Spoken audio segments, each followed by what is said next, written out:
Welcome back to the channel. This is my 2005 Silverado 2500 HD Duramax.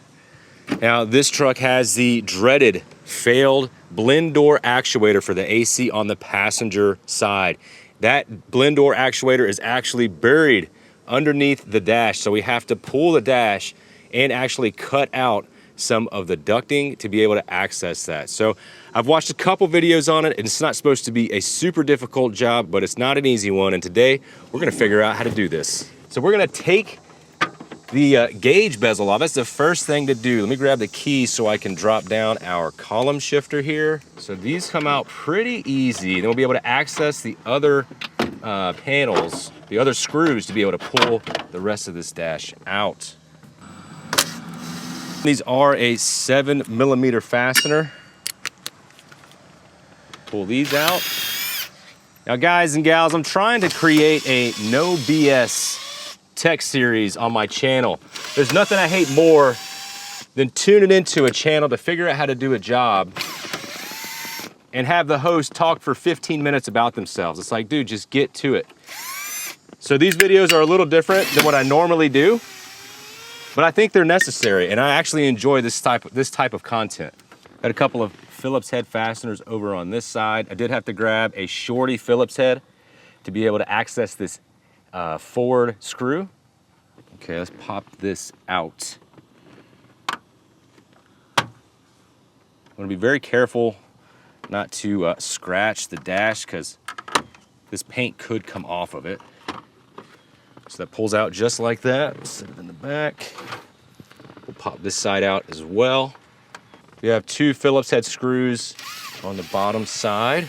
There are two white tabs in here. You simply push in on it, and then you could pull this out just like that.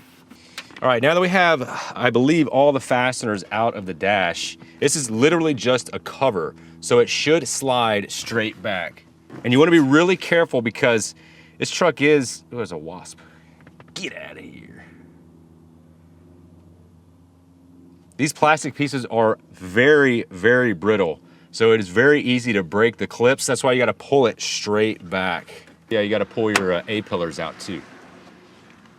So these are easy to pull out.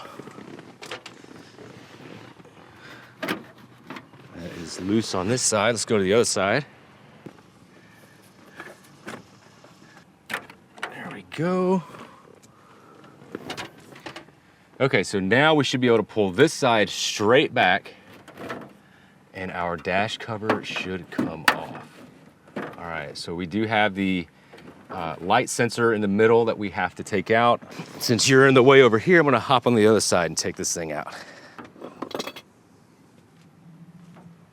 All right, here's the underside of the dash. This is the what the clips attach to. It's just these tiny, very thin pieces of plastic, and they're very, very brittle.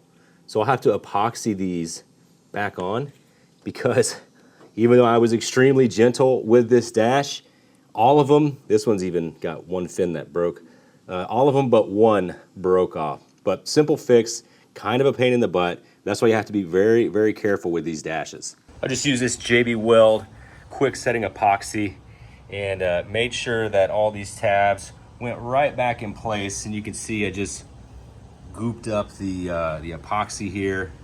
So we'll let this dry, and once this dries, we'll do another round of this stuff and just make sure it gets all over these fins here to reinforce all of these clips. Now the dash is out of the way, we could take off this brace right here. You got two 10mm bolts in the back, and then you got a couple of 7mm bolts right here.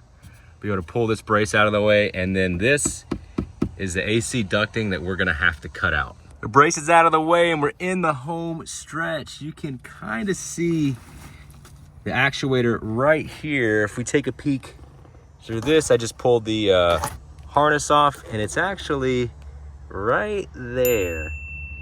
That little unit right there. So we'll take our hand saw, and we're gonna cut right here.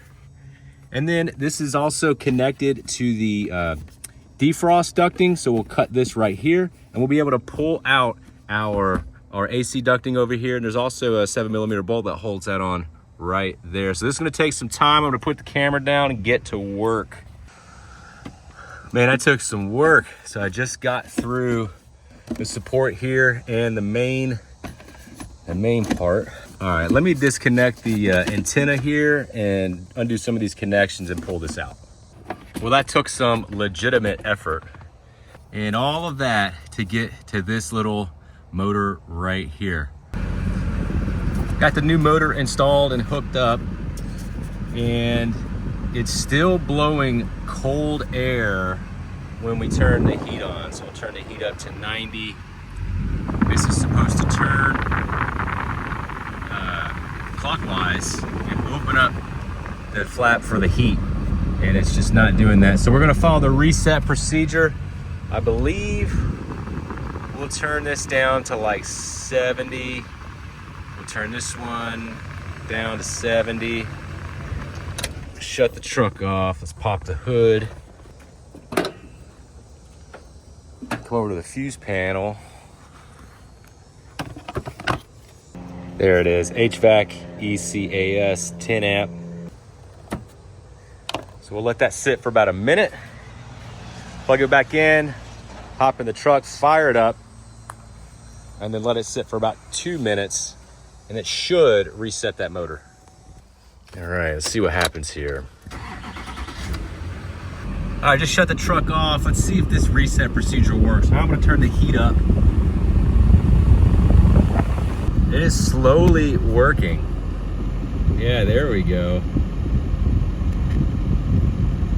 So clockwise is heat, counterclockwise is cool. So I think that reset procedure worked.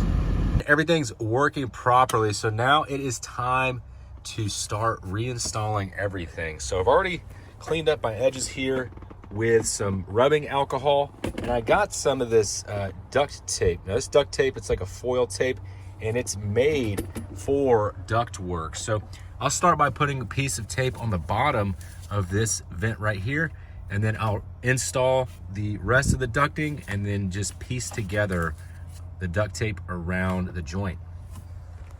Just turned on the air, making sure there's no leaks around this duct work.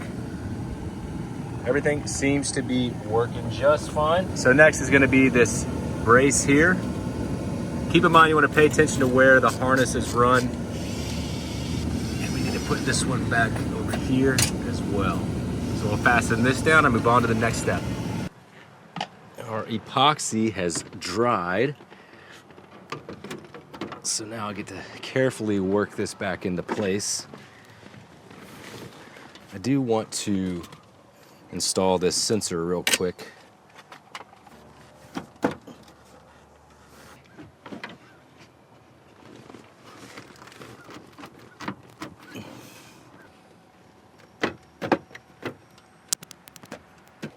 So for this side, we can go ahead and push this back in.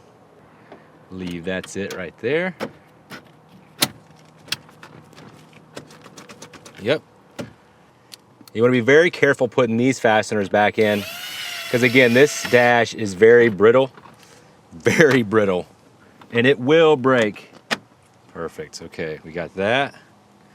Then we'll have 2 Phillips head screws on this side.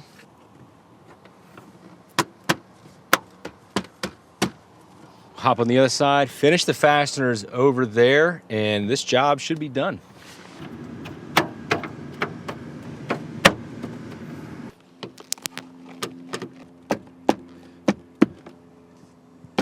Man, thank goodness that job is over. I'd actually been dreading doing this one for a little while, but it really wasn't too bad. You just really got to take your time with these older plastic pieces, because they will disintegrate in your hands. If you enjoyed this video, please consider subscribing. I plan on doing some more work to this truck, including replacing the headliner, detailing the undercarriage, doing a full polish on this truck, and again, getting it ready to sell. So I hope this video helps you swap out the blend door actuator in your Silverado. That's going to do it for me on this one. I'll see you in the next video.